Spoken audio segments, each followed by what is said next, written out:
Hi, my name is Stephen Wong. I'm the designer and instructor for the Chiglish to English program, integrating the cultural element in the job interviews. Throughout this DVD, I'm going to explain what the program is, how it works, why it is so successful, and the potential of the program.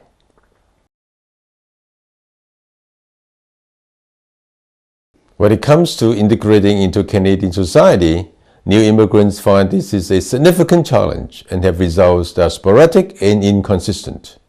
This is in spite of the large amount of ESL training opportunities offered by local communities and colleges funded by the federal and provincial governments. While living in Canada, many immigrants still face challenges in finding jobs and fitting at home, let alone integrating into Canadian neighborhoods or the local way of life. The missing link is not as much in deficiency or understanding of the finer points of the English language, but more so the lack of comprehending the workings of Canadian culture. Communication is more than just the skill in commanding a language. More importantly, it is the exchange of ideas, expression of opinions, priority of things, and ways of explaining oneself, which are all the results of one's upbringing and one's cultural environment. In order for two peoples thinking to harmonize, a good understanding of each other's culture is a must. Cultural comprehension as a major component in communication is a necessary large step beyond language. There have been many attempts to educate immigrants, new and old, in Canadian cultural practices. Yet, with techniques used previously, the information comes across as words only, lacking interpretive meaning, and does not dig deep enough to make a change in the person's original habitual mode of thinking and communication. When it comes to people adjusting to a new language and culture, just telling people what is right without also showing comparatively why something is wrong is only half of the training effort. One effective way to teach a new skill and shed old habit is to help the trainee learn from their own mistakes or from other people's mistakes. Another effective way of making an impact in training is to demonstrate for a given same scenario how the Chinese and the Canadian cultures perform through their differences in communication style and focus. The Chiglish to English workshop emphasizes various performance aspects by specific comparison of the Chinese culture with the Canadian culture. By identifying areas where the two cultures differ in mentality, language, perspectives, and ways of expressing oneself, the workshop helps enable the Chinese immigrants to apply the training in their daily lives and experiences. The program is designed to motivate, encourage, and allow the trainee to experience the immediate impact of the cultural differences. This is accomplished through one-on-one coaching, lecture, and hands-on workshop. Some other selected examples of the common Chiglish. The phrase, "What do you want?" in the Chinese language is very acceptable and polite, but could be taken as impolite, antagonistic, and even considered rude in English. Canadians prefer the phrase, "How may I help you?" to be more appropriate, proper, and friendly. When is it necessary to say "excuse me"? In Chinese, the literal meaning of it is "sorry," and is therefore very confusing to the Chinese in using it appropriately. There is no gender in the Chinese language. As a result, he is used for all genders. It is therefore sometimes confusing to hear a Chinese referring to a female as he. There are cases that the Chiglish can sound defensive to the Canadian. "It is not my business," or "I definitely have nothing to do with it."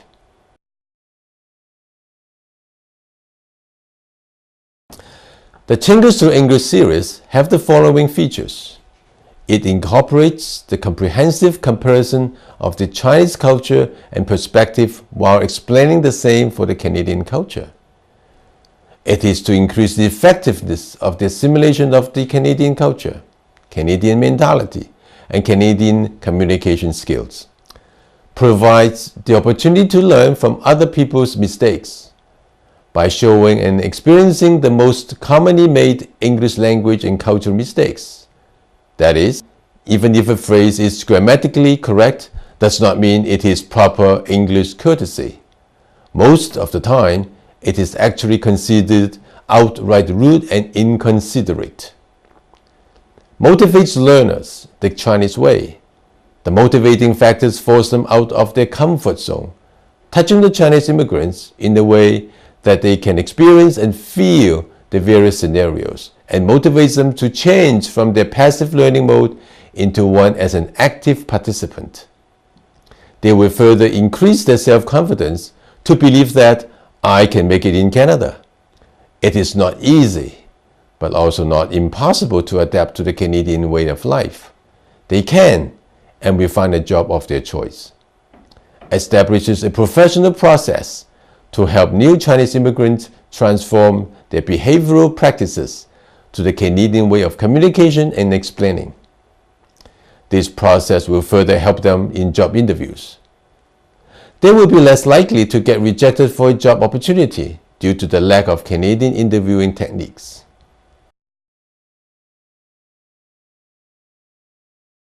The optimal size of a class is 15 students to allow for one-on-one coaching with one instructor.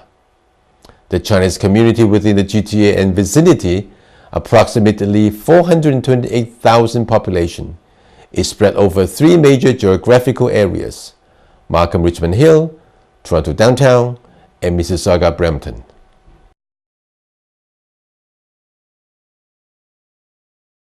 The Chiglish to English training program has proven itself over 3 separate week-long sessions between January and June 2009 at the JVS Markham Employment Center. There are testimonials from each participant, which can be viewed in a separate section. Seeing the success and the overwhelming acceptance of the program, a detailed discussion was conducted with the management of the JVS Markham Employment Center on how to extend the value of the program to more people and cover more areas. JVS Markham Center Manager Debbie Werboys has provided the following recommendations. The program can be run and expanded for the Markham and Richmond Hill area, and the population numbers suggested it could support classes offered on a frequent and ongoing basis. The program can be extended to other JVS Toronto offices that serve the Chinese community, for example, downtown Toronto. JVS can also consider offering a train-the-trainer program to enable additional instructors to deliver the program. JVS can also take advantage of this program as an opportunity to extend their services into Peel Region to support the large Chinese community as well as other population in need of JVS services. The problems addressed by this program are similar for other immigrant cultures. This program could be adapted to handle training for other cultures as well, so that JVS could meet the needs of even larger base of needy population. As part of the funding from various governments and community sponsors, built into funding to run and expand the program for 2010.